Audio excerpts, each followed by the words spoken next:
En este ejemplo tenemos que un objeto experimenta las siguientes fuerzas al mismo tiempo, F1, F2 y F3, y nos pide determinar la fuerza total que experimenta el objeto.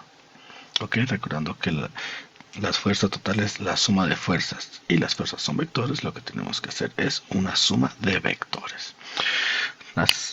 Vamos a reescribir nuevamente qué información tenemos. Tenemos que F1 es igual a 2i más 2j newtons.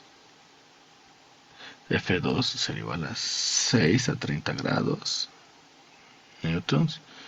Y F3 tendríamos que es igual a 3 a 180 grados newtons. Aquí tenemos la información, pero los F2 y F3 los tenemos con su forma polar. Hay que recordar que la suma de vectores solo se puede hacer en la forma cartesiana, por lo que hay que encontrar los componentes en X y en Y de F2 y 3 para pasarlos a su forma cartesiana. Para encontrar el componente en X de F2, tomamos la magnitud de F2, que viene siendo 6, y lo multiplicamos por el coseno de su ángulo, que son 30 grados. Para el componente en Y de F2, hacemos algo similar, pero con el seno.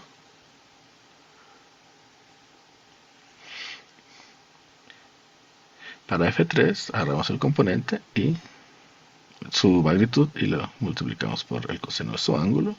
Y para el componente Y, tomamos su magnitud y lo multiplicamos por el seno del ángulo.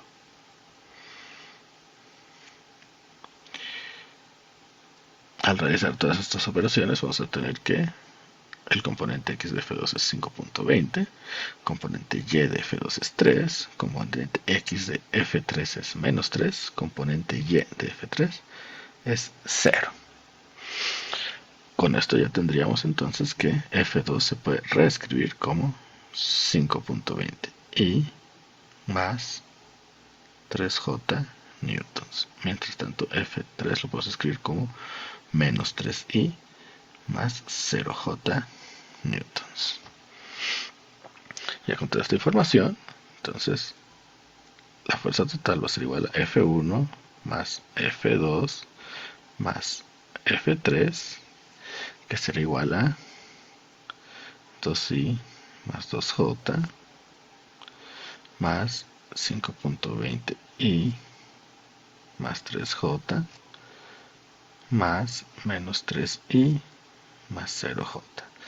Recordando, la suma de vectores se hace componentes con componentes, es decir, componentes x con componentes x y componentes y con componentes y. Por lo tanto, el componente x de la fuerza total sería 2 más 5.20 menos 3, que nos da 4.20 y el componente y sería 2 más 3 más 0, que nos da 5. Entonces, la fuerza total que experimenta el objeto es de 4.20i más 5j newtons.